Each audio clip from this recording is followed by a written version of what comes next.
Ponsel di atas meja rias bergetar kencang. Aku baru saja selesai mengeringkan rambut saat sebuah notifikasi pesan WhatsApp muncul di layar. Nama pengirimnya adalah Doni, laki-laki yang sudah menemaniku selama 3 tahun dalam ikatan pernikahan. Aku tersenyum tipis, mengira dia akan menanyakan menu makan malam atau sekadar mengucapkan rindu seperti biasanya. Namun, senyum itu langsung hilang saat aku membaca barisan kalimat yang dia kirimkan. Villa mewahmu yang ada di Jogja sudah kujual 50 miliar. Ini aku transfer 1 juta buat ongkos kamu balik ke rumah ibumu. Aku sudah bosan pura-pura jadi suami baik. Sekarang aku kaya raya dan kamu bukan siapa-siapa lagi. Hahaha. Aku terdiam menatap layar itu. Jantungku berdetak normal. Tidak ada ledakan emosi yang berlebihan. Aku justru merasa aneh. Bagaimana mungkin dia menjual aset yang bahkan tidak pernah dia sentuh dokumennya? Doni mengirimkan tangkapan layar bukti transfer sebesar 1 juta rupiah ke rekening pribadiku. Tak lama kemudian, muncul deretan emoji tertawa mengejek yang memenuhi kolom obrolan. Dia benar-benar merasa telah memenangkan permainan ini. Aku meletakkan pengering rambut dan duduk di tepi tempat tidur.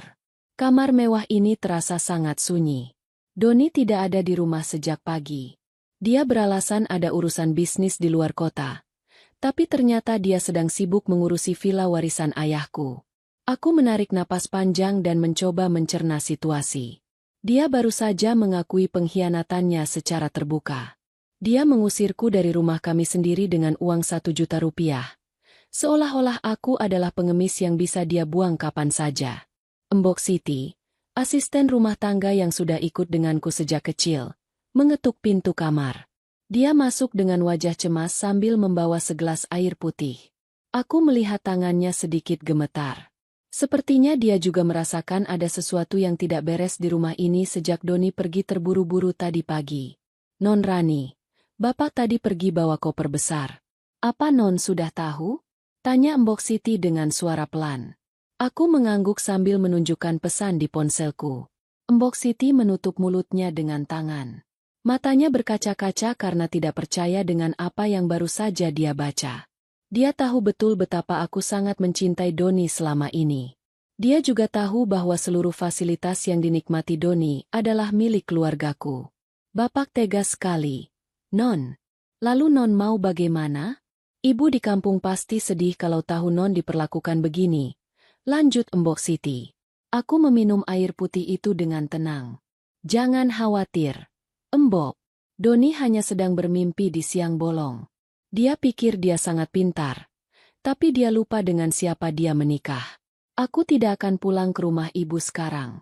Aku punya urusan yang harus kuselesaikan dengan laki-laki itu. Jawabku tegas. Aku berdiri dan berjalan menuju meja kerja di sudut kamar. Aku membuka laptop dan memeriksa notifikasi dari sistem keamanan brankas digitalku. Tidak ada tanda-tanda pembobolan paksa. Namun, aku ingat satu hal. Minggu lalu, Doni sempat bertanya tentang letak kunci cadangan ruang kerja. Aku sengaja memberitahunya sebuah laci yang jarang aku gunakan.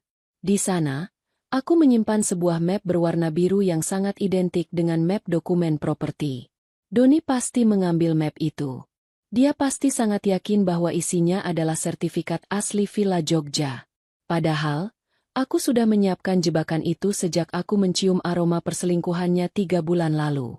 Aku sengaja membuat duplikat sertifikat yang sangat mirip dengan aslinya, lengkap dengan tanda tangan palsu dan stempel yang sekilas terlihat sah.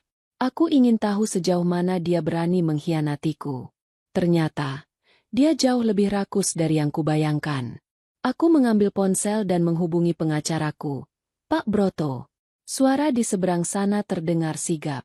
Aku menjelaskan situasi singkat tentang pesan Doni dan rencananya menjual aset tanpa izinku. Pak Broto segera mengerti apa yang harus dia lakukan. Kita akan biarkan dia melangkah sampai titik akad. Rani.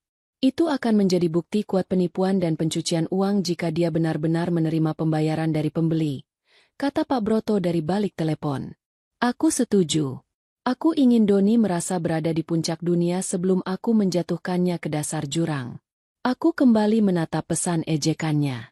1 juta rupiah untuk pulang ke rumah ibu? Dia benar-benar merendahkan martabatku.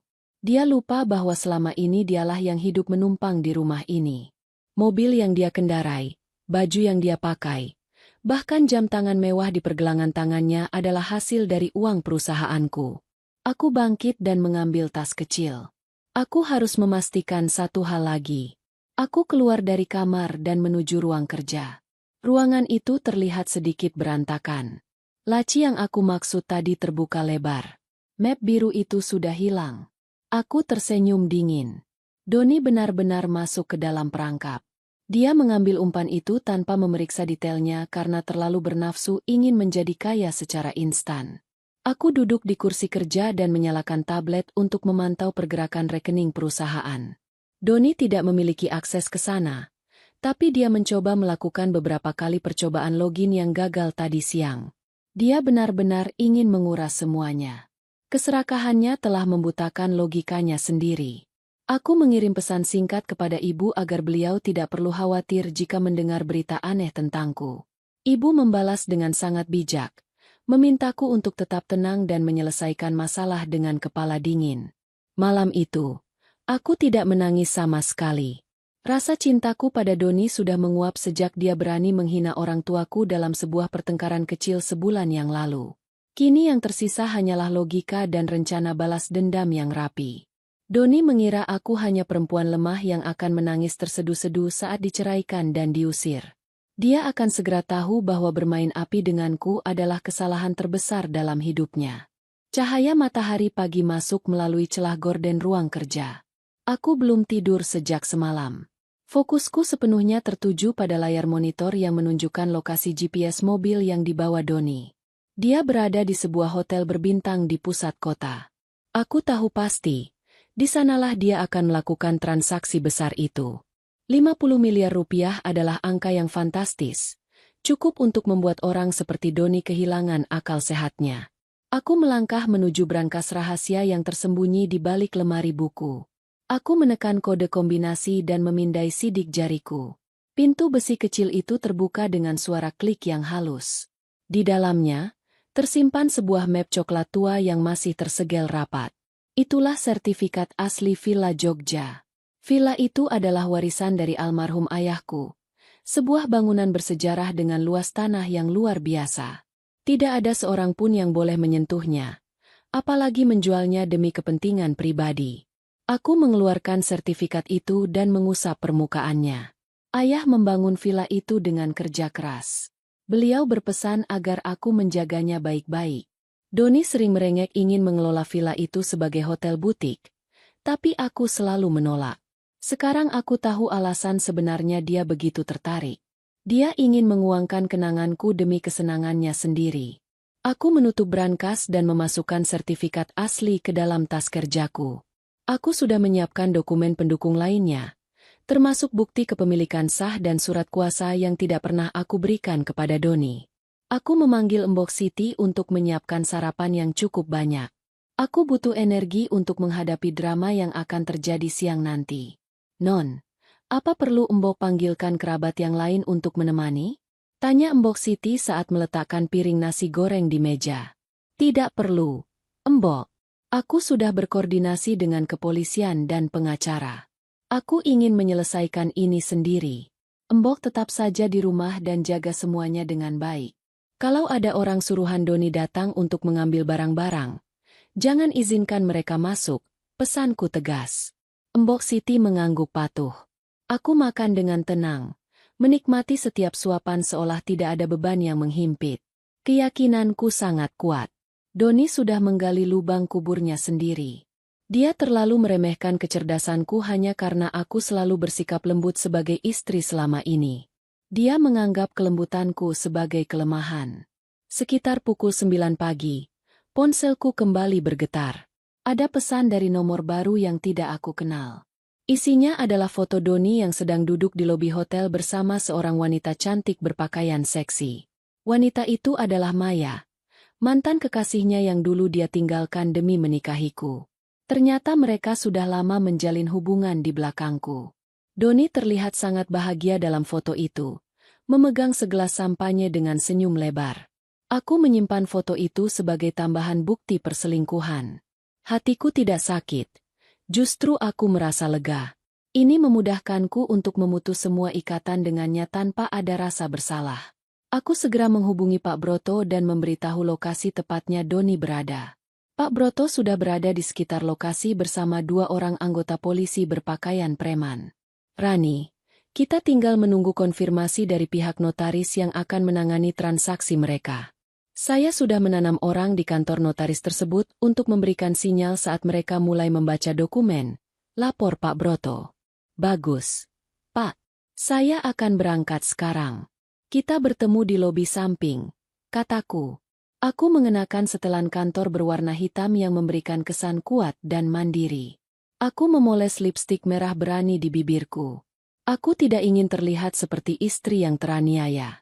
Aku ingin terlihat seperti pemilik sah yang akan mengambil kembali haknya. Sebelum keluar rumah, aku menyempatkan diri menelepon ibu sekali lagi. Bu, Rani berangkat sekarang. Doakan semuanya lancar ya, ucapku. Ibu pasti selalu mendoakanmu. Nak, hati-hati.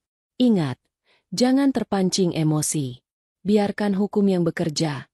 Suara ibu di telepon menenangkanku. Aku menutup telepon dan masuk ke dalam mobil. Aku menyetir sendiri menuju hotel tersebut.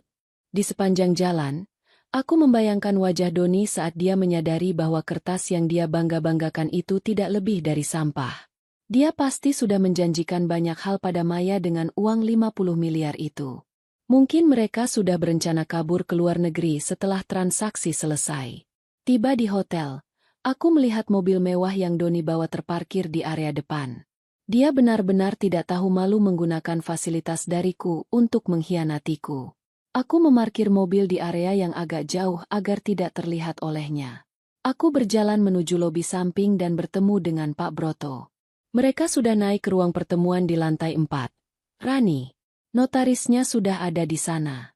Pembelinya adalah seorang pengusaha dari Jakarta yang memang sedang mencari lahan di Jogja. Pengusaha itu tidak tahu kalau dokumennya palsu. Jelas Pak Broto. Kita biarkan mereka mulai tanda tangan dokumen pengikat dulu. Pak. Saat itulah Doni secara hukum sudah melakukan upaya penipuan. Kataku dengan nada dingin. Pak Broto mengangguk setuju. Kami bergerak menuju lift dengan tenang. Polisi yang mengikuti kami sudah bersiap dengan borgol di balik jaket mereka. Suasana di dalam lift terasa sangat tegang. Tapi aku tetap tenang. Aku sudah mengatur semua ini dengan sangat detail. Tidak akan ada celah bagi Doni untuk melarikan diri. Saat pintu lift terbuka di lantai 4, aku melihat beberapa ajudan pengusaha tersebut berjaga di depan pintu ruangan. Pak Broto menunjukkan kartu identitasnya dan menjelaskan situasi singkat. Karena kami membawa polisi, mereka tidak bisa menghalangi kami. Aku berdiri tepat di depan pintu ruangan yang tertutup rapat. Aku bisa mendengar suara tawa Doni dari dalam. Dia sedang membual tentang betapa sulitnya dia mendapatkan villa itu dari keluarganya. Laki-laki itu benar-benar pembohong ulung. Dia menceritakan kisah fiktif tentang perjuangannya. Padahal dia hanya datang saat semuanya sudah jadi. Aku mengepalkan tangan, bukan karena marah, tapi karena tidak sabar ingin mengakhiri pertunjukan konyol ini. Aku menoleh ke arah Pak Broto dan memberi isyarat bahwa aku siap. Tunggu sebentar lagi. Rani. Notaris sedang mengecek keaslian nomor registrasinya sekarang. Bisik Pak Broto sambil melihat pesan di ponselnya. Aku memejamkan mata sejenak. Membayangkan wajah ayah. Ayah, hari ini aku menjaga apa yang ayah titipkan. Aku tidak akan membiarkan orang jahat mengambilnya. Setelah ini, semuanya akan kembali ke tempat yang seharusnya. Aku akan memulai hidup baru tanpa beban dan tanpa pengkhianat di sampingku. Tiba-tiba, suara keras terdengar dari dalam ruangan. Sepertinya notaris sudah menemukan kejanggalan pada dokumen tersebut. Inilah saatnya. Aku mendorong pintu ruangan itu dengan kuat. Saya duduk di hadapan Pak Broto. Ruangan kantor hukumnya terasa dingin karena pendingin udara yang bekerja maksimal. Anda mungkin mengira saya akan menangis terseduh-seduh saat menceritakan pengkhianatan suami saya. Kenyataannya, saya sangat tenang. Saya meletakkan tablet di atas meja kayu mahoni yang mengkilap. Layar itu menampilkan rekaman kamera tersembunyi dari ruang kerja saya di rumah. Pak Broto memakai kacamata bacanya. Dia memperhatikan video itu dengan saksama. Dalam rekaman tersebut, Doni terlihat mengendap-endap masuk ke ruangan saya. Dia membuka laci meja kerja dengan kunci duplikat. Wajahnya terlihat sangat tegang namun penuh ambisi. Dia menemukan map biru yang sudah saya siapkan. Dia membukanya sejenak, melihat logo Garuda di atas kertas tersebut, lalu tersenyum sangat lebar. Dia mencium map itu seolah-olah sedang memegang tumpukan uang tunai. Rekaman ini sangat jelas, Pak Broto, kata saya sambil mematikan layar. Pak Broto mengangguk pelan. Dia menyandarkan punggungnya ke kursi kerja yang empuk. Ini sudah masuk kategori pencurian dalam rumah tangga, Rani. Tapi kita punya rencana yang lebih besar. Dia berniat menjual aset tersebut. Itu artinya dia melakukan penipuan terhadap calon pembeli juga. Jelas Pak Broto. Saya mengeluarkan ponsel saya. Saya menunjukkan pesan ejekan yang Doni kirimkan kemarin. Pesan itu berisi pengakuan bahwa dia sudah menjual villa saya. Padahal transaksi resmi belum terjadi. Dia hanya baru menerima uang muka atau baru dalam tahap kesepakatan awal. Keberaniannya mengirim pesan itu menunjukkan betapa dia sangat meremehkan saya. Dia pikir saya sudah hancur. Dia pikir saya sedang mengemasi barang-barang saya sambil menangis untuk pulang ke rumah ibu. Kamu tahu, Rani, orang yang sedang merasa menang cenderung ceroboh. Doni tidak memeriksa keaslian sertifikat itu secara detail. Dia hanya melihat tampilannya saja. Saya sudah berkoordinasi dengan tim forensik dokumen. Mereka membuat duplikat itu sangat sempurna di permukaan. Tapi nomor registrasinya merujuk pada tanah kosong di antah berantah, kata Pak Broto lagi. Saya tersenyum. Saya sudah memikirkan langkah ini sejak 3 bulan lalu. Saat itu, saya menemukan tagihan hotel di saku celana Doni. Saya tidak langsung melabraknya. Saya justru menyewa detektif swasta. Hasilnya mengejutkan. Doni tidak hanya berselingkuh dengan Maya, mantan kekasihnya. Dia juga memiliki utang judi online yang jumlahnya mencapai miliaran rupiah. Dia sangat terdesak. Menjual aset saya adalah satu-satunya jalan keluar baginya untuk tetap terlihat kaya di depan selingkuhannya. Pak Broto kemudian memanggil asistennya. Mereka membentangkan peta digital lokasi hotel tempat transaksi akan berlangsung. Doni menjadwalkan pertemuan pukul 1 siang besok. Dia memilih hotel mewah untuk mengesankan pembeli. Pembelinya adalah Pak Tirta, seorang kolektor properti dari Jakarta. Pak Tirta tidak tahu apa-apa tentang konflik rumah tangga kami. Dia benar-benar mengira Doni memiliki kuasa penuh atas villa itu. Saya ingin polisi ada di sana sebelum uang itu benar-benar berpindah tangan, Pak Broto. Saya tidak ingin Pak Tirta merugi, tapi saya ingin Doni tertangkap saat dia sedang memegang dokumen palsu itu di depan notaris, kata saya dengan suara tegas. Pak Broto menghubungi seorang komisaris polisi yang merupakan rekan lamanya. Mereka mengatur strategi penangkapan. Polisi akan menyamar sebagai tamu hotel dan beberapa akan berada di dalam ruangan pertemuan sebagai saksi ahli atau staf notaris. Semua sudah terencana dengan sangat rapi. Saya merasakan kepuasan tersendiri melihat bagaimana jaring-jaring hukum ini mulai mengepung Doni. Sore harinya, saya kembali ke rumah untuk memastikan keadaan. Rumah itu terasa sangat luas dan kosong. Saya masuk ke kamar ibu. Ibu sedang duduk di kursi goyang sambil membaca majalah. Beliau menatap saya dengan pandangan khawatir. Saya duduk di lantai dan menyandarkan kepala di lutut beliau. Rani, kamu tidak apa-apa? Ibu dengar dari Mbok Siti kalau Doni pergi. Tanya ibu dengan suara lembut. Jangan khawatir, Bu. Rani sedang membereskan sampah di rumah ini. Rani ingin ibu hidup tenang tanpa melihat orang jahat lagi di sekitar kita. Jawab saya. Ibu mengusap rambut saya. Beliau adalah kekuatan terbesar saya. Ayah menitipkan ibu dan semua aset keluarga kepada saya karena beliau tahu saya sanggup menjaganya. Doni hanyalah kerikil kecil yang tidak sengaja masuk ke dalam sepatu saya. Sekarang, saatnya mengeluarkan kerikil itu dan membuangnya ke tempat sampah. Saya menghabiskan waktu malam itu dengan memeriksa kembali semua dokumen bisnis perusahaan saya. Saya memastikan tidak ada 1 sen pun uang perusahaan yang bisa Doni akses lagi. Saya sudah memblokir semua kartu kredit tambahan yang dia pegang. Saya ingin dia merasakan bagaimana rasanya menjadi orang yang benar-benar tidak punya apa-apa sebelum dia masuk ke penjara. Anda mungkin berpikir saya kejam. Namun, bayangkan jika posisi saya adalah Anda. Suami yang Anda cintai, yang Anda beri kehidupan mewah, tiba-tiba mencoba merampok harta warisan orang tua Anda dan mengusir Anda dengan uang 1 juta rupiah. Itu bukan sekadar pengkhianatan. Itu adalah penghinaan terhadap harga diri. Saya tidak akan membiarkan dia menang satu langkah pun. Doni sedang berada di sebuah restoran mewah saat ini.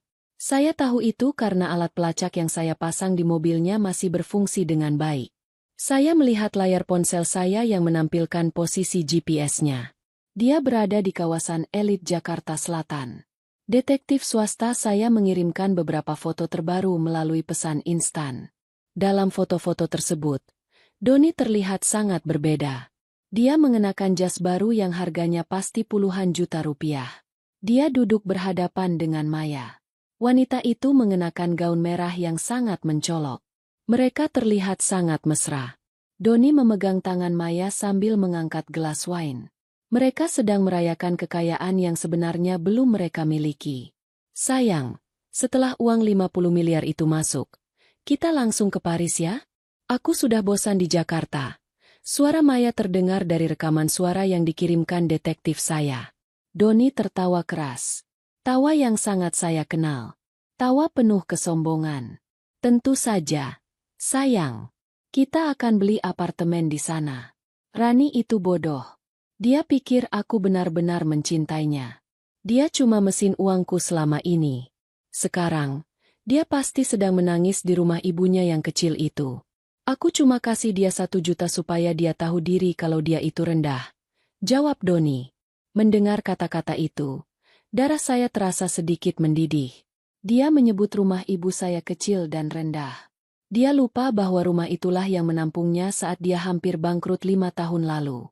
Dia lupa bahwa ayahnya pernah memohon kepada ayah saya untuk memberikan pekerjaan kepadanya. Manusia ini benar-benar tidak tahu cara berterima kasih. Maya tertawa manja. Tapi sertifikat itu aman kan, Mas? Jangan sampai dia lapor polisi. Tanya Maya dengan nada sedikit cemas. Aman. Dia tidak akan berani.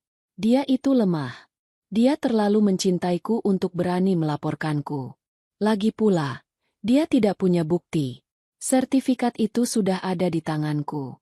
Besok siang kita akan jadi orang paling kaya. Doni meyakinkan selingkuhannya itu dengan penuh percaya diri. Saya mematikan rekaman suara itu. Saya tidak perlu mendengar lebih banyak lagi. Kesombongan Doni adalah senjataku yang paling mematikan. Dia merasa sangat aman karena dia menganggap saya lemah. Itulah kesalahan terbesarnya. Dia menilai saya dari cara saya melayaninya sebagai istri, bukan dari cara saya memimpin perusahaan. Malam semakin larut. Saya melihat mereka berdua keluar dari restoran dan masuk ke dalam mobil. Mereka menuju ke sebuah hotel mewah lainnya untuk menginap. Doni benar-benar menghabiskan sisa batas saldo kartu kredit yang belum sempat saya blokir sore tadi. Saya membiarkannya. Biarlah dia menikmati malam terakhirnya sebagai orang bebas dengan kemewahan palsu itu. Saya menelepon Pak Yanuar, polisi yang bertugas membantu saya. Pak Yanuar mengonfirmasi bahwa timnya sudah siap. Mereka sudah memesan kamar yang tepat di sebelah ruang pertemuan besok. Notaris yang akan memimpin acara juga sudah bekerja sama dengan kami. Notaris tersebut sebenarnya adalah teman baik ayah saya. Dia sangat terkejut saat tahu Doni mencoba menjual aset saya dengan dokumen palsu. Rani, kamu harus tetap tenang besok. Jangan tunjukkan wajah marah saat masuk ruangan. Biarkan dia merasa menang sampai detik terakhir. Pesan Pak Yanuar. Saya mengerti, Pak. Saya akan datang tepat waktu. Jawab saya singkat. Saya meletakkan ponsel dan berjalan menuju jendela besar di kamar saya. Kota Jakarta terlihat sangat terang dengan lampu-lampu gedung yang menjulang tinggi. Saya merasa sangat kuat malam ini. Tidak ada lagi rasa sedih atau kecewa. Yang ada hanyalah semangat untuk menyelesaikan misi ini. Kamu mungkin bertanya-tanya, mengapa saya memberikan uang 1 juta kepadanya nanti? Tidak. Saya punya rencana yang lebih baik. Dia memberikan saya 1 juta sebagai penghinaan. Saya akan memberinya Rp50.000 saja. Uang itu jauh lebih cukup untuk membayar ongkos mobil polisi yang akan membawanya ke jeruji besi. Itu adalah simbol bahwa nilai dirinya di mata saya sudah turun drastis. Bahkan lebih rendah dari uang receh. Saya mencoba untuk memejamkan mata dan beristirahat. Besok adalah hari besar. Hari di mana semua sandiwara ini berakhir. Hari di mana Doni akan menyadari bahwa dia bukan siapa-siapa tanpa saya. Saya membayangkan wajah syoknya saat melihat saya masuk membawa polisi. Saya membayangkan bagaimana Maya akan langsung meninggalkannya begitu tahu Doni tidak memiliki uang sepeser pun. Wanita seperti Maya hanya mencintai harta. Begitu harta itu hilang, dia akan lari mencari mangsa baru. Doni akan membusuk di penjara sendirian, tanpa istri yang tulus dan tanpa selingkuhan yang dia banggakan. Itulah karma yang pantas untuknya. Pengkhianatan dibalas dengan kehancuran total. Saya terbangun tepat pukul 6 pagi. Saya merasa sangat segar. Saya mengenakan pakaian terbaik saya hari ini. Saya ingin terlihat sangat cantik saat saya mengakhiri hidup pria itu secara sosial dan hukum. Saya memeriksa tas saya sekali lagi. Sertifikat asli ada di sana. Surat cerai juga sudah disiapkan oleh tim Pak Broto. Semuanya sudah siap. Permainan segera dimulai. Saya memarkir mobil di area parkir bawah tanah hotel. Saya menarik napas dalam. Saya merasakan detak jantung saya tetap stabil. Saya melihat jam di pergelangan tangan. Waktu menunjukkan pukul 1 siang kurang 10 menit. Saya keluar dari mobil. Saya membawa tas kulit berisi sertifikat asli. Saya berjalan menuju lift. Saya menekan tombol lantai 4. Lift bergerak naik dengan cepat. Saya melihat pantulan diri saya di cermin lift. Saya terlihat sangat siap. Saya tidak merasakan keraguan sedikit pun. Pintu lift terbuka. Saya melihat area lobi lantai 4 yang sangat mewah. Karpet merah tebal menutupi seluruh lantai. Lampu kristal besar menggantung di langit-langit.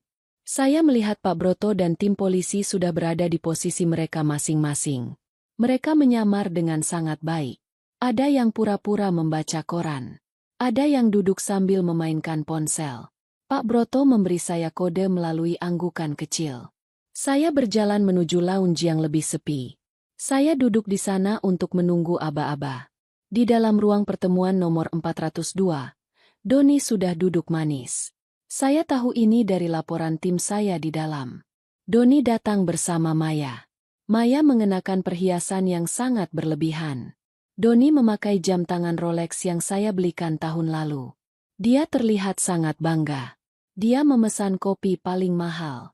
Dia berbicara dengan nada suara yang keras agar orang lain mendengar. Dia ingin semua orang tahu bahwa dia adalah orang penting hari ini. Pak Tirta masuk ke ruangan. Dia adalah calon pembeli villa saya. Dia datang bersama 2 orang asisten dan seorang pengacara. Pak Tirta terlihat sangat serius. Dia ingin transaksi ini selesai dengan cepat. Dia sudah membawa dokumen pembayaran. Dia sudah menyiapkan cek senilai 50 miliar rupiah.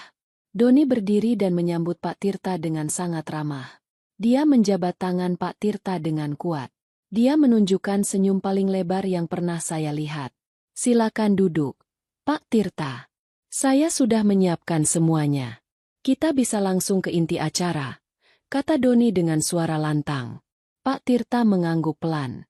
Dia duduk di kursi utama. Asistennya meletakkan sebuah tas koper di atas meja. Doni menatap tas itu dengan mata yang berbinar. Dia membayangkan uang di dalamnya. Dia tidak tahu bahwa uang itu belum menjadi miliknya. Dia merasa sudah memenangkan dunia. Maya duduk di samping Doni. Dia terus mengusap lengan Doni. Dia merasa akan menjadi istri orang kaya dalam beberapa menit ke depan. Notaris masuk ke ruangan 5 menit kemudian. Namanya Pak Heru. Dia adalah notaris senior yang sudah saya hubungi sebelumnya. Pak Heru membawa tas kerja berwarna hitam. Dia menyapa semua orang dengan sopan. Dia meletakkan beberapa lembar dokumen di atas meja. Dia mulai menjelaskan prosedur akad jual beli ini. Doni mendengarkan dengan tidak sabar. Dia ingin Pak Heru cepat sampai pada bagian tanda tangan. Mana sertifikat aslinya? Pak Doni? Tanya Pak Heru. Doni dengan sigap membuka map biru miliknya. Dia mengeluarkan sebuah kertas tebal dengan logo Garuda di bagian atas. Dia menyerahkan kertas itu kepada Pak Heru dengan tangan yang sedikit gemetar karena bersemangat. Ini dia, Pak. Semuanya asli dan sah. Istri saya sudah memberikan kuasa penuh kepada saya. Bohong Doni tanpa ragu. Pak Heru menerima kertas itu. Dia tidak langsung memeriksanya secara detail. Dia meletakkan sertifikat itu di depannya. Pak Heru kemudian meminta identitas Doni dan bukti pendukung lainnya. Doni menyerahkan KTP dan sebuah surat kuasa palsu. Surat kuasa itu berisi tanda tangan saya yang dia tiru. Doni sangat percaya diri bahwa tanda tangan itu sangat mirip dengan aslinya. Dia sudah berlatih berhari-hari untuk memalsukan tanda tangan saya. Pak Tirta melihat sertifikat itu dari jarak jauh. Dia merasa lega karena dokumennya terlihat lengkap. Dia menginstruksikan asistennya untuk menyiapkan draft transfer bank. Doni melihat layar laptop asisten Pak Tirta. Dia melihat angka 50 miliar tertera di sana. Jantung Doni pasti berdetak sangat kencang sekarang. Dia sudah merasa menjadi miliarder. Dia mulai menyusun rencana di kepalanya. Dia ingin membeli mobil sport. Dia ingin liburan ke luar negeri. Dia ingin meninggalkan saya selamanya. Baik. Saya akan mulai memeriksa keabsahan dokumen ini melalui sistem online BPN, kata Pak Heru. Doni mengangguk dengan santai. Silakan, Pak. Saya jamin semuanya beres. Villa itu warisan keluarga yang sangat terjaga. Tambah Doni lagi. Maya ikut menimpali pembicaraan. Iya, Pak Heru. Kami sudah lama ingin mengelola uang ini untuk bisnis lain. Villa itu terlalu besar untuk kami tinggali berdua. Kata Maya sambil tersenyum palsu. Pak Tirta hanya diam. Dia menunggu konfirmasi dari notaris. Dia adalah orang bisnis yang sangat teliti. Dia tidak akan mengeluarkan uang sepeser pun sebelum ada lampu hijau dari pihak hukum. Suasana di dalam ruangan itu menjadi sedikit tenang. Hanya terdengar suara ketikan jari Pak Heru di atas keyboard laptopnya. Doni terus memperhatikan layar laptop Pak Heru dengan penuh harapan. Saya memantau semuanya dari luar. Pak Broto memberikan laporan menit demi menit melalui pesan singkat. Saya merasa kasihan melihat Doni begitu bodoh. Dia masuk ke dalam lubang yang dia gali sendiri. Dia tidak tahu bahwa sertifikat di tangan Pak Heru adalah hasil cetakan printer berkualitas tinggi yang sudah saya modifikasi. Kertas itu tidak memiliki chip asli. Nomor serinya merujuk pada sebuah gudang tua di pinggiran kota yang tidak berharga. Doni mengambil ponselnya. Dia mengirim pesan kepada seseorang. Mungkin kepada ibunya atau teman judinya. Dia memberitahu mereka bahwa sebentar lagi dia akan kaya raya. Dia merasa sangat hebat. Dia lupa bahwa dia sedang berdiri di atas pasir hisap. Semakin dia bergerak, semakin cepat dia akan tenggelam. Saya hanya perlu menunggu beberapa saat lagi untuk memberikan pukulan terakhir. Pak Heru mengernyitkan dahi. Dia mendekatkan wajahnya ke layar laptop. Dia mengulang proses input data sebanyak 3 kali. Ruangan yang tadinya penuh tawa itu tiba-tiba menjadi sunyi. Doni mulai merasa ada yang aneh. Dia memperbaiki posisi duduknya. Maya berhenti mengusap lengan Doni. Dia menatap wajah Pak Heru dengan penuh tanya. Pak Tirta juga mulai merasa curiga. Dia melipat tangan di depan dada. Ada masalah, Pak Heru? Tanya Doni dengan suara yang sedikit meninggi. Pak Heru tidak menjawab. Dia mengambil sebuah alat pemindai kecil dari tasnya. Dia mengarahkan sinar laser biru ke bagian hologram sertifikat tersebut. Dia melihat tanda air di balik kertas itu. Wajah Pak Heru berubah menjadi sangat serius. Dia kemudian menatap Doni dengan tatapan yang sangat tajam. Dia meletakkan sertifikat itu kembali ke atas meja dengan gerakan yang kasar. Pak Doni. Apakah Anda sadar dengan apa yang Anda berikan kepada saya ini? Tanya Pak Heru dengan nada dingin. Doni tertawa kecil yang dipaksakan. Maksud Bapak apa? Itu sertifikat asli villa saya. Apa ada yang kurang? Jawab Doni dengan nada membela diri. Ini bukan sertifikat asli, Pak Doni. Ini adalah dokumen palsu. Nomor registrasi yang tertera di sini tidak sesuai dengan data aset villa di Jogja. Data ini merujuk pada sebuah tanah kosong di lokasi yang berbeda. Hologramnya tidak merespons sensor keamanan saya. Chip di dalamnya juga tidak terbaca oleh sistem VPN. Jelas Pak Heru dengan lantang. Wajah Doni langsung berubah pucat. Bibirnya bergetar. Dia seperti tersambar petir di siang bolong. Dia mengambil sertifikat itu dan melihatnya berkali-kali. Tidak mungkin. Saya ambil sendiri dari brankas istri saya. Anda pasti salah periksa. Teriak Doni sambil berdiri dari kursinya. Pak Tirta langsung berdiri. Dia terlihat sangat marah. Apa-apaan ini? Doni? Kamu mencoba menipu saya? Kamu bilang dokumennya lengkap dan sah. Teriak Pak Tirta. Asisten Pak Tirta langsung menutup laptopnya. Mereka membatalkan perintah transfer yang tadinya tinggal menekan tombol kirim. Doni panik. Dia berkeringat dingin meskipun ruangan itu ber-AC. Maya juga ikut panik. Dia berdiri dan mencoba menjauh dari Doni. Dia tidak ingin ikut terseret dalam masalah ini. Sayang, apa maksudnya ini? Kamu bilang ini asli? Tanya Maya dengan wajah ketakutan. Diam kamu, Maya. Ini pasti ada yang salah. Pak Heru, tolong cek lagi. Mungkin sistemnya sedang error. Bentak Doni. Dia mulai kehilangan kendali diri. Dia merasa dunianya hancur dalam sekejap. Uang 50 miliar yang sudah ada di depan mata kini menguap begitu saja. Sistem saya tidak pernah salah. Pak Doni, saya sudah menghubungkan ini langsung ke database pusat. Dokumen ini adalah produk pemalsuan yang sangat rapi di permukaan, tapi kosong di dalam. Anda sudah melakukan upaya penipuan di depan saya dan Pak Tirta, kata Pak Heru dengan tegas. Doni jatuh terduduk di kursinya. Dia terlihat sangat lemas. Matanya kosong menatap meja. Dia tidak percaya rencananya gagal total. Dia merasa sudah sangat rapi dalam menyusun semuanya. Dia tidak tahu bahwa saya sudah menukar dokumen itu jauh-jauh hari. Dia tidak tahu bahwa setiap langkahnya selama ini selalu dalam pengawasan saya. Pak Tirta mengeluarkan ponselnya. Saya akan laporkan ini ke polisi.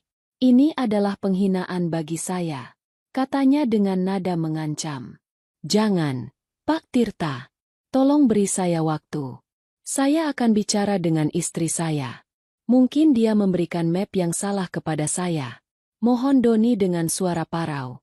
Dia mencoba mencari alasan terakhir untuk menyelamatkan dirinya sendiri. Pak Heru menggelengkan kepala. Sudah terlambat untuk bicara. Pak Doni. Fakta bahwa Anda membawa dokumen ini ke sini dengan niat menjual tanpa kehadiran pemilik sah sudah merupakan tindak kriminal. Apalagi Anda menggunakan surat kuasa yang juga terindikasi palsu, tambah Pak Heru. Doni menundukkan kepala. Dia menutup wajahnya dengan kedua tangan. Dia mulai menangis sesenggukan. Keangkuhannya hilang seketika. Dia teringat pesan yang dia kirimkan kepada saya kemarin. Dia teringat bagaimana dia mengusir saya dengan uang 1 juta rupiah. Sekarang, dia berada di posisi yang jauh lebih rendah. Dia tidak memiliki apa-apa. Dia hanya memiliki selembar kertas palsu yang akan membawanya ke penjara. Saya berdiri di depan pintu ruangan itu. Saya mendengar semua percakapan di dalam. Inilah saat yang saya tunggu. Saya merapikan pakaian saya. Saya memegang tas saya dengan kuat. Saya memberi isyarat kepada Pak Broto dan polisi untuk bersiap. Saya menarik napas dalam. Saya membuka pintu ruangan itu dengan satu gerakan yang mantap. Semua orang di dalam ruangan menoleh ke arah pintu. Mereka melihat saya berdiri di sana dengan senyum kemenangan. Doni mendongak. Matanya membelalak saat melihat saya. Dia seolah melihat hantu. Dia tidak menyangka saya akan ada di sini sekarang. Saya melangkah masuk ke dalam ruangan. Suasana seketika menjadi hening. Semua mata tertuju kepada saya. Doni menatap saya dengan mulut terbuka. Wajahnya yang tadi pucat kini menjadi semakin kusam. Dia tampak seperti baru saja melihat hantu di siang hari. Maya langsung melepaskan tangan dari lengan Doni. Dia bergeser menjauh seolah Doni adalah wabah penyakit yang menular. Halo, sayang. Kamu tampak terkejut melihat saya di sini, kata saya dengan nada datar. Saya berjalan mendekati meja pertemuan. Saya meletakkan tas kulit saya di atas permukaan kayu yang dingin. Saya membuka kunci tas itu dengan tenang. Gerakan saya sangat teratur. Saya tidak menunjukkan kemarahan. Saya tidak menunjukkan kesedihan. Saya hanya menunjukkan ketegasan seorang pemilik sah. Rani, kenapa kamu ada di sini? Kamu seharusnya sudah pulang ke rumah ibu. Tanya Doni dengan suara yang parau. Saya mengabaikan pertanyaannya. Saya mengeluarkan map coklat tua dari dalam tas. Saya menyerahkan map itu kepada Pak Heru, sang notaris. Pak Heru menerima map itu dengan hormat. Beliau mengenal saya sejak lama. Beliau tahu siapa pemilik asli aset ini. Pak Heru, silakan Anda periksa ini. Ini adalah sertifikat asli Villa Jogja yang sebenarnya. Dokumen yang dibawa oleh Doni hanyalah sampah yang saya siapkan untuk menjebak pencuri, kata saya dengan suara lantang. Pak Heru membuka map itu. Beliau mengeluarkan sertifikat asli. Beliau melakukan prosedur pemeriksaan yang sama seperti sebelumnya. Sinar laser biru kembali muncul. Kali ini, sistem memberikan respons positif. Lampu hijau menyala di layar laptop Pak Heru. Data di layar menunjukkan nama saya sebagai pemilik tunggal. Tidak ada nama Doni di sana. Tidak ada surat kuasa yang pernah saya tanda tangani untuk penjualan ini. Ini benar. Ini adalah sertifikat asli yang sah. Tegas Pak Heru. Pak Tirta berdiri dari kursinya. Dia menatap Doni dengan penuh amarah. Dia merasa hampir kehilangan 50 miliar rupiah karena penipuan ini. Kamu benar-benar nekat. Doni, kamu hampir saja menghancurkan reputasi saya, kata Pak Tirta dengan suara menggelegar. Doni mencoba mendekati saya. Dia ingin meraih tangan saya. Saya langsung mundur satu langkah. Dua orang polisi berpakaian preman yang tadi menunggu di luar segera masuk ke dalam ruangan. Mereka berdiri di samping saya. Mereka menunjukkan tanda pengenal kepolisian kepada semua orang. Doni Pratama, Anda kami tangkap atas dugaan pencurian dokumen, pemalsuan surat berharga, dan percobaan penipuan, kata salah satu polisi dengan tegas.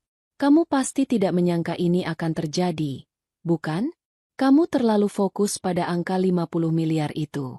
Kamu lupa bahwa saya selalu memperhatikan setiap gerak-gerikmu. Kamu pikir saya wanita bodoh yang bisa kamu buang begitu saja. Kamu salah besar. Kamu baru saja menghancurkan hidupmu sendiri dengan tanganmu sendiri. Maya tiba-tiba berteriak. Dia menunjuk ke arah Doni. Pak polisi, saya tidak tahu apa-apa. Dia yang bilang kalau dia pemilik villa ini. Saya hanya diajak ke sini, teriak Maya dengan wajah ketakutan. Doni menoleh ke arah Maya. Dia terlihat sangat kecewa. Maya, kenapa kamu bicara begitu? Kita kan mau ke Paris sama-sama. Seru Doni. Maya mendengus sinis. Dia mengambil tas mewahnya. Ke Paris pakai uang haram? Tidak sudi. Kamu itu penipu. Kamu cuma memanfaatkan saya. Jawab Maya dengan kasar. Saya melihat pemandangan itu dengan perasaan puas. Anda bisa melihat betapa cepatnya kesetiaan palsu itu menghilang. Maya tidak pernah mencintai Doni. Dia hanya mencintai uang yang Doni janjikan. Sekarang, saat uang itu tidak ada, dia adalah orang pertama yang meninggalkan Doni. Doni terlihat sangat hancur melihat kenyataan ini. Polisi mulai memegang lengan Doni. Doni mencoba memberontak sebentar, tapi dia tidak berdaya. Dia menatap saya dengan mata yang mulai basah. Rani, tolong maafkan aku. Aku hilaf. Aku punya utang banyak. Tolong jangan biarkan mereka membawaku. Mohon Doni. Pesanmu kemarin sangat jelas. Doni, kamu menyuruhku pulang dengan uang 1 juta. Kamu mengejekku dengan emoji tertawa. Sekarang, giliran saya yang memberikan sesuatu untukmu, kata saya sambil merogoh saku baju. Saya mengeluarkan selembar uang 50.000 rupiah. Saya meletakkan uang itu di atas meja tepat di depan Doni. Ini untuk ongkos perjalananmu menuju penjara. Kamu tidak perlu khawatir tentang tiket pulang ke rumah ibu. Kamu akan punya rumah baru di balik jeruji besi untuk waktu yang sangat lama. Tawa kecil keluar dari mulut saya. Itu bukan tawa bahagia, tapi tawa kepuasan karena keadilan akhirnya tegak. Doni tertunduk lesu. Dia tidak bisa berkata-kata lagi. Petugas polisi menariknya keluar dari ruangan. Semua orang di hotel itu melihat Doni dibawa dengan tangan terborgol. Doni terus memohon sepanjang jalan menuju lobi. Suaranya terdengar sangat menyedihkan. Dia memanggil nama saya berkali-kali. Dia berjanji akan berubah. Dia berjanji akan menjadi suami yang baik. Saya tidak menoleh sedikit pun. Saya berjalan di depan dengan kepala tegak. Pak Broto berjalan di samping saya. Pak Tirta mengikuti dari belakang untuk memberikan keterangan kepada polisi. Di lobi hotel, banyak tamu yang memperhatikan kejadian ini. Beberapa orang mengambil foto dan merekam video. Saya tidak peduli. Biarkan seluruh dunia tahu siapa Doni sebenarnya. Berita ini akan segera tersebar. Nama baik Doni akan hancur seketika. Perusahaan-perusahaan yang mengenalnya akan memutus hubungan kerjasama. Dia akan menjadi orang buangan. Polisi memasukkan Doni ke dalam mobil patroli. Maya sudah menghilang entah kemana. Dia lari secepat kilat begitu melihat peluang untuk kabur. Doni melihat ke arah jendela mobil. Dia menatap saya dengan tatapan penuh penyesalan. Saya hanya memberikan tatapan dingin. Saya tidak merasakan sedikit pun rasa iba. Penyesalan selalu datang terlambat. Doni, kamu punya banyak kesempatan untuk jujur. Kamu punya banyak waktu untuk berubah. Tapi kamu memilih jalan yang salah. Kamu memilih untuk mengkhianati orang yang paling mendukungmu. Sekarang, kamu harus menanggung akibatnya. Pak Tirta mendekati saya. Bu Rani, saya minta maaf atas ketidaktahuan saya. Saya benar-benar tidak tahu kalau Doni melakukan ini di belakang Anda, kata Pak Tirta dengan nada menyesal. Tidak apa-apa, Pak Tirta. Saya justru berterima kasih karena Anda mau bekerja sama. Tanpa transaksi hari ini, sulit bagi saya untuk menjebaknya dengan bukti yang kuat seperti ini, jawab saya sambil menjabat tangannya. Kami akan memberikan keterangan lengkap di kantor polisi, Bu. Saya pastikan dia mendapatkan hukuman yang setimpal, tambah Pak Tirta. Setelah mobil polisi pergi, saya merasa sebuah beban besar terangkat dari bahu saya. Saya melihat ke langit yang cerah. Saya merasa bebas. Pernikahan ini sudah berakhir sejak lama dalam hati saya. Hari ini, secara fisik dan hukum, ikatan itu juga mulai terputus. Saya akan segera mengajukan gugatan cerai secara resmi. Pak Broto memberikan beberapa dokumen kepada saya. Ini draft gugatan cerai yang sudah saya siapkan. Rani, kamu tinggal tanda tangan. Kita bisa mendaftarkannya besok pagi ke pengadilan agama, kata Pak Broto. Saya mengambil pena dan langsung menandatangani dokumen itu di atas kap mobil saya. Saya tidak butuh waktu untuk berpikir. Keputusan saya sudah bulat. Saya tidak ingin berhubungan lagi dengan pria itu. Saya ingin menghapus jejaknya dari hidup saya. Kamu tahu, dalam hidup ini, kita sering bertemu orang yang salah. Mereka datang sebagai ujian. Doni adalah ujian bagi kesabaran dan kecerdasan saya. Saya berhasil melewati ujian itu. Saya tidak menjadi korban yang lemah. Saya menjadi pemenang yang berani mengambil tindakan. Saya masuk ke dalam mobil saya. Saya menyalakan mesin. Saya ingin segera pulang ke rumah. Saya ingin memeluk ibu. Saya ingin memberitahu beliau bahwa semuanya sudah selesai. Saya tidak akan pernah membiarkan siapapun menginjak-injak harga diri saya lagi. Di perjalanan, saya melewati sebuah toko bunga. Saya berhenti sejenak dan membeli buket mawar putih yang besar. Bunga ini untuk diri saya sendiri. Sebagai tanda awal kehidupan yang baru. Kehidupan tanpa kebohongan. Kehidupan tanpa pengkhianatan. Saya tersenyum saat melihat bunga itu di kursi samping. Doni mengira 1 juta rupiah cukup untuk membuang saya. Dia tidak tahu bahwa saya bisa membeli seluruh toko bunga ini jika saya mau. Dia hanya melihat saya sebagai istri, bukan sebagai individu yang kuat. Itu adalah kesombongan yang menghancurkannya.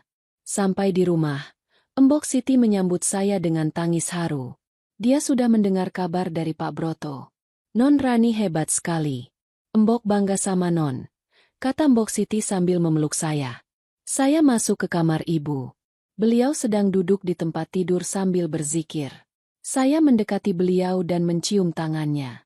Semuanya sudah selesai, Bu. Doni sudah ditangkap. Rani sudah menggugat cerai, kata saya pelan. Ibu mengangguk pelan. Mata beliau berkaca-kaca. Alhamdulillah. Nak, sekarang kamu bisa fokus pada kebahagiaanmu sendiri. Jangan lihat ke belakang lagi. Masa depanmu masih panjang dan cerah, pesan ibu. Malam itu, saya tidur dengan sangat nyenyak. Tidak ada lagi beban pikiran tentang perselingkuhan Doni. Tidak ada lagi kecemasan tentang harta warisan ayah. Semuanya aman di bawah kendali saya. Saya siap menyambut hari esok dengan semangat baru.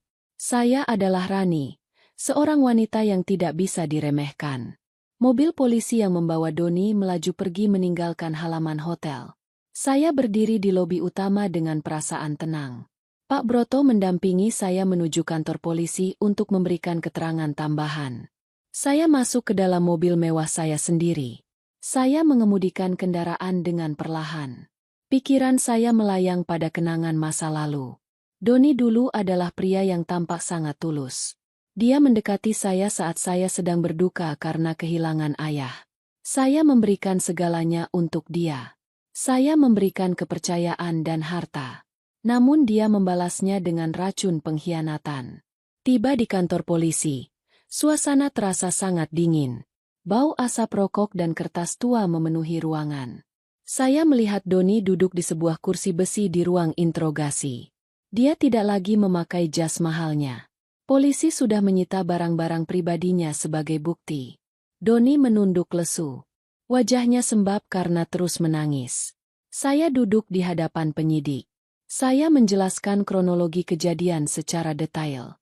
Saya menyerahkan bukti pesan singkat yang Doni kirimkan. Saya juga menyerahkan rekaman suara dari alat penyadap. Penyidik mencatat semua poin penting. Pak Broto memastikan tidak ada celah hukum yang terlewatkan. Setelah pemeriksaan selesai, saya meminta izin untuk bicara sebentar dengan Doni. Penyidik memberikan waktu 5 menit. Saya masuk ke ruangan interogasi. Doni langsung mendongak saat mendengar suara pintu terbuka. Dia mencoba berdiri tapi tangannya terikat pada kursi besi itu. Rani, aku mohon, cabut laporannya. Aku janji akan ganti semua uangmu. Aku akan bekerja keras untukmu, kata Doni dengan suara bergetar. Kamu mau mengganti dengan apa, Doni? Kamu tidak punya apa-apa lagi.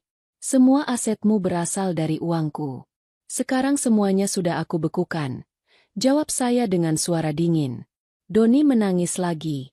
Dia menceritakan tentang utang judinya yang menumpuk. Dia bilang dia terpaksa melakukan ini karena diancam oleh penagih utang. Saya hanya mendengarkan tanpa ekspresi. Alasan tetaplah alasan. Dia punya banyak cara lain untuk meminta bantuan jika dia jujur. Tapi dia memilih untuk mencuri dan menghina saya. Dia memilih untuk bersenang-senang dengan selingkuhannya menggunakan uang saya. Kamu kirim pesan kemarin dengan sangat sombong. Kamu bilang 1 juta cukup untuk aku balik ke rumah ibu. Kamu tertawa mengejekku. Apa sekarang kamu masih mau tertawa? Tanya saya. Doni terdiam. Dia tidak berani menatap mata saya. Dia tahu tindakannya sangat keterlaluan. Dia meremehkan seorang wanita yang selama ini menjadi penopang hidupnya. Dia mengira kebaikan saya adalah sebuah kebodohan. Dia lupa bahwa saya adalah anak didik ayah saya yang sangat keras dalam urusan bisnis. Saya membuka tas kecil saya. Saya mengambil selembar uang Rp50.000 yang tadi saya siapkan. Saya berjalan mendekat dan meletakkan uang itu di atas meja besi yang dingin. Uang itu tampak sangat mencolok di bawah lampu ruangan yang remang. Ini uang untukmu, Doni. Kemarin kamu beri aku 1 juta. Sekarang aku beri kamu Rp50.000 saja. Pakai uang ini untuk membeli kebutuhanmu saat perjalanan menuju penjara nanti. Mungkin kamu butuh sabun atau air minum di sana, kata saya. Doni menatap uang itu dengan pandangan kosong. Penghinaan ini terasa jauh lebih menyakitkan daripada tamparan fisik. Saya menertawakan nasibnya tepat di depan wajahnya. Hahaha. Suara tawa saya bergema di ruangan itu. Itu adalah tawa kemenangan seorang wanita yang berhasil mengambil kembali martabatnya. Doni hanya bisa terisak tanpa mampu membalas kata-kata saya. Saya keluar dari ruang interogasi tanpa menoleh lagi. Saya merasa sudah sangat puas. Tugas saya di sini sudah selesai. Biarlah hukum yang menjalankan sisanya. Pak Broto memberitahu bahwa ancaman hukuman untuk Doni bisa mencapai 10 tahun penjara. Itu adalah waktu yang cukup lama untuk dia merenungi kesalahannya. Dia akan kehilangan masa mudanya di balik jeruji besi. Saya berjalan menuju parkiran. Saya menghirup udara malam yang segar. Saya merasa sangat ringan. Dendam saya sudah terbayar lunas. Saya tidak akan membiarkan bayang-bayang Doni menghantui saya lagi.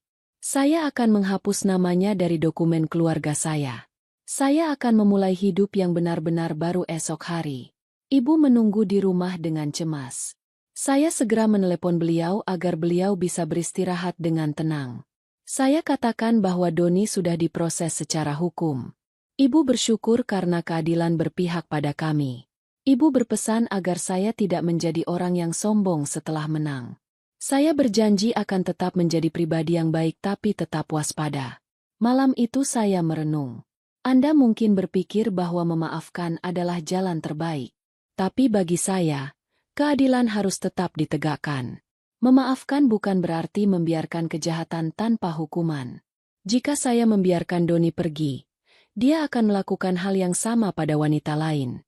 Saya melakukan ini untuk diri saya sendiri dan juga untuk melindungi orang lain dari tipu daya pria seperti dia. 3 bulan berlalu dengan sangat cepat. Sidang perceraian saya berjalan lancar tanpa hambatan berarti. Doni tidak bisa berbuat banyak karena dia sedang berada di dalam sel tahanan. Hakim memutuskan secara fair stake karena tergugat tidak bisa hadir secara layak. Saya resmi menjadi janda yang kaya dan mandiri. Nama saya kembali bersih dari ikatan pernikahan yang beracun itu. Saya fokus mengembangkan bisnis warisan ayah. Villa di Jogja yang sempat ingin dijual Doni kini saya renovasi. Saya menjadikannya sebuah resort mewah dengan konsep budaya Jawa yang kental. Resort itu sukses besar. Banyak tamu dari luar negeri datang untuk menginap di sana. Saya sering berkunjung ke sana untuk memantau perkembangan bisnis. Saya merasa kehadiran ayah selalu ada di setiap sudut bangunan itu. Suatu sore, saya sedang duduk di lobi resort saya sendiri. Saya menikmati secangkir teh hangat sambil melihat pemandangan sawah yang hijau. Seorang pria menghampiri saya. Namanya adalah Aris. Dia adalah seorang arsitek yang membantu saya merenovasi resort ini. Aris adalah pria yang sangat sopan dan rendah hati. Dia selalu bicara dengan nada yang lembut dan penuh hormat. Ibu Rani, ada beberapa bagian di taman belakang yang ingin saya diskusikan. Apakah ibu punya waktu? Tanya Aris sambil tersenyum. Saya mengangguk dan mempersilakannya duduk. Kami berdiskusi tentang detail teknis arsitektur. Pembicaraan kami mengalir dengan sangat nyaman. Aris tidak pernah menanyakan tentang masa lalu saya secara berlebihan. Dia menghargai batasan saya. Lama-kelamaan, hubungan profesional kami berubah menjadi persahabatan yang erat. Aris berbeda jauh dari Doni. Dia tidak pernah meminta fasilitas apapun dari saya. Dia justru sering memberikan ide-ide brilian secara cuma-cuma untuk kemajuan bisnis saya. Dia mencintai pekerjaannya dan sangat menyayangi ibunya. Saya sering melihat dia menelepon ibunya hanya untuk sekadar menanyakan kabar. Hal kecil itu membuat saya merasa bahwa dia adalah pria yang baik. Setelah 1 tahun saling mengenal, Aris menyatakan perasaannya. Dia tidak melamar saya dengan kemewahan yang palsu. Dia mengajak saya ke rumah ibunya. Dia memperkenalkan saya sebagai wanita yang sangat dia kagumi. Ibu Aris menyambut saya dengan tangan terbuka. Beliau tidak peduli dengan status saya yang pernah bercerai. Beliau hanya melihat ketulusan hati saya. Rani, aku ingin menjagamu bukan karena hartamu. Aku ingin menjadi teman hidupmu untuk membangun masa depan bersama. Apakah kamu bersedia menikah denganku? Tanya Aris suatu malam di bawah sinar rembulan Jogja. Saya melihat ketulusan di matanya. Saya tidak merasakan keraguan sedikit pun. Saya mengiyakan ajakannya. Kami menikah dengan acara yang sangat sederhana tapi penuh dengan kebahagiaan. Tidak ada pesta mewah yang berlebihan. Hanya ada keluarga dan teman-teman terdekat. Ibu saya terlihat sangat bahagia melihat saya menemukan pria yang tepat. Beberapa waktu kemudian, saya mendapat kabar tentang Doni. Pak Broto memberikan laporan terbaru.